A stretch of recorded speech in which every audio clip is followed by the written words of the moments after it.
Legal notice उन्होंने prepare किए हैं जो कि आप स्टेट गवर्नमेंट को आप डिलीवर कर सकते हैं अपनी ओर से। वो उसकी कॉपी आपको उपलब्ध करा देंगे मेल पर और उसमें फिर आप अपनी स्टेट गवर्नमेंट को वो लीगल नोटिस दीजिए कि आप अपनी जो सुनवाई है वो पूरी किस तरह से ये जो कोरोना के चलते जो है ये कोविड, इसमें आप उसको किस तरह से आप उसको ऑनलाइन करवाना चाहते हैं, तो वो नोटिस आप भी सर्व करिए और इस तरह से और थोड़ा सा पब्लिक अवेयरनेस क्रिएट करिए, मीडिया का सहारा लीजिए और उससे दबाव बनाइए थोड़ा सा सरकार के ऊपर, कुछ थोड़ा सा प्रोएक्टिव बने आपका जो सूचना आयोग है। हाँ, पंकज मिश्रा जी बताइए। मैंने सर चैट में मेरा ईमेल आईडी डाल दिया है। हाँ, अरे वेट। सर यहाँ पे हमारे यहाँ पे सीमेंट प्लांट है, जेपी सीमेंट प्लांट, तो उसको लेकर हमने यहाँ पे शिकायत दर्ज कराई थी मध्य प्रदेश प्रदूषण नियंत्रण बोर्ड यहीं के क्षेत्रीय अधिकारी के यहाँ। तो उनके यहाँ से हमको प्रतिवेदन प्राप्त हुआ, उसमें उन्होंने लिखा कि यहाँ पे bag filter, cooler, ESP, clean stack वगैरह लगे हुए हैं और 81 हेक्टेयर क्षेत्र में 1,69,214 वृक्ष भी रोपित किए गए हैं।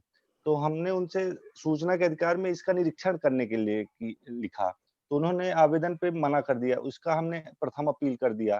प्रथम अपील पे ये आपने उन्होंने किसका निरीक्षण करने के लिए लिखा है? हमने इनका ये लिखा था, ये प्रदूषण को रोकने के लिए उन्होंने ये लिखा था कि यहाँ पे 72 bag filter, cooler unit, ESP, clean stack वगैरह लगे हुए हैं। ठीक है? तो हमने कहा कि ठीक है, यदि लगे हुए हैं तो आप हमको उसको मौके पे निरीक्षण करा दीजिए। वो जेपी और सीमेंट का वो प्राइवेट उसमें अंदर जो लगे हुए हैं। जी, और दूसरा ये था कि पर्यावरण प्रदूषण को रोकने के लिए यहाँ पे 81 हेक्टेयर में 1,69,214 वृक्ष रोपित किए गए हैं। तो हमने कहा उसको भी आप हमको वो करा दीजिए कहाँ पे, जबकि ऐसा कुछ है नहीं यहाँ पे, वृक्ष-वृक्ष लगे नहीं। चूँकि मैं यहाँ का लोकल हूँ, तो मुझे ये पता है।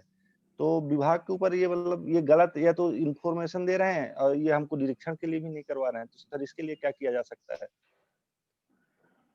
देखिए इसमें चूंकि ये जो मामला है ये अगर ये वृक्ष अगर सरकारी जमीन पे लगे होते तो आप उसका निरीक्षण कर सकते थे वहां पर। जी, क्योंकि ये जी, प्राइवेट इसमें अंदर लगा हुआ है, तो यहाँ पर एक जी। थोड़ा सा एक विषय बदल जाता है।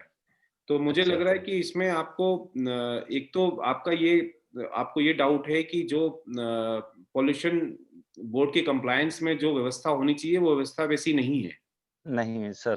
है ना? तो आप जी, उसमें फिर उसी इस पर उसको शिकायत के तौर पर आप उसमें उसी वहीं पे जो पॉल्यूशन कंट्रोल बोर्ड में वहाँ शिकायत कर सकते हैं और अगर पॉल्यूशन का कुछ ज़्यादा ये चल रहा है तो आप एनजीटी मूव करिए उसमें।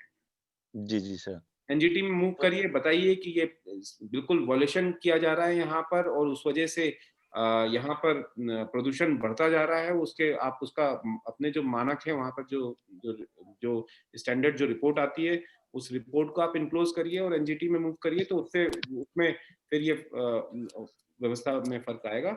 लेकिन आप उसमें ये भी देखिए कि जो उन्होंने अगर आप जो कंप्लायंस रिपोर्ट जो आती है तो जी, कंप्लायंस रिपोर्ट में आप उसमें उसका वो कर सकते हैं और दूसरा आप अपना जो एयर पॉल्यूशन और ये तमाम चीजें होती जो मानक वहां पे होने चाहिए वो जी, आसपास आप अपना सोशल ऑडिट करा पब्लिक ऑडिट करा करके आप अपना उसको उसके तहत वहां पर एक पंचनामा बना करके मशीन से आप उसको चाहें तो आप उसको भी आप देख सकते हैं कि कितना है, किस तरह का पॉल्यूशन लेवल है वहां पर और उस जी। पर अपना वो एनजीटी में भी उसको एज एन एविडेंस आप उसको इनक्लोज कर सकते हैं। अच्छा, तो सर इनके द्वारा जो प्रतिवेदन दिया गया तो उसके आधार नहीं माँग सकते कि आपने ये किस आधार पे दे दिया, कितने हेक्टेयर पे इतने वृक्ष लगाए हुए हैं? उन्होंने देखिए इसकी जो व्यवस्था होती है वो कोई आधार नहीं होता, उसका ये रहता है कि ये जब माइनिंग और इन सब जो क्षेत्र में जो कंपनी होती है उनको जी, माइनिंग डिपार्टमेंट 40 के मिनट। दिशा निर्देश अनुसार उनको वो उस तरह हाँ। से पूरे प्लांटेशन करना पड़ता है। जी, ये बहुत ही वो नॉर्म्स के तहत किया जाता है और वो स्पेसिफाइड है। तो वो जी, इनका कहना है कि वो जानकारी उनको मिल रही है और उसको देखने के कई तरीके हैं। आप गूगल अर्थ मैप को आप ले सकते हैं, उससे आप पूरा देख सकते हैं कि कितने पेड़ हैं, क्या है, वो जी, आपको मिल जाएंगे आपको। अगर वहां जी, पर आप वो प्लांटेशन दिखा रहे हैं, आप गूगल अर्थ मैप उसको तो कोई नहीं रोक रहा है ना। जी, आप उसका गूगल अर्थ मैप का पूरा वो निकालिए, उसका डेटा निकालिए और उसकी कई जो है एजेंसीज इसमें काम करती हैं, वो आपको उसमें वो बना करके दे भी सकती है रिपोर्ट, तो उससे मालूम पड़ जाएगा प्लांटेशन हुआ है या नहीं हुआ है। जी सर। अपन हेलो, डबल आवाज कैसे आ रही है? ये आप लोग प्रोसीड करिए, मेरे शायद डबल कुछ आवाज आने लगी, इसमें कुछ नेटवर्क में इशू हो गया है। नहीं आ रही दो मेरी आईडी शो कर रहा है। नहीं मुझे कुछ प्रॉब्लम हो रहा है नहीं, अब इसमें। सही है, अब सही आवाज आ रही है। नहीं, आप शिवानंद जी के एक्चुअली दो यहाँ अच्छा। पर वो दिख रहे हैं, यहाँ पर हम दो शिवानंद देख सकते हाँ सर, वो कुछ नेटवर्क की प्रॉब्लम हो गई है। हैं। हाँ, और एक ही शिवानंद देखते हैं। काफी थे, अब यहाँ दो हो गए हैं। जी सर, अपन वो वीडियो की बात कर रहे थे स्क्रीन शेयरिंग के माध्यम से, जरा उसको एक बार फिर अपन ट्राई करते हैं। सर मेरा एक सवाल है, क्या मैं इन बिटवीन पूछ सकता हूँ? हाँ तब पूछिए। तक पूछे आप जी। सर मैं कपिल बोल रहा हूँ गाजियाबाद से सर।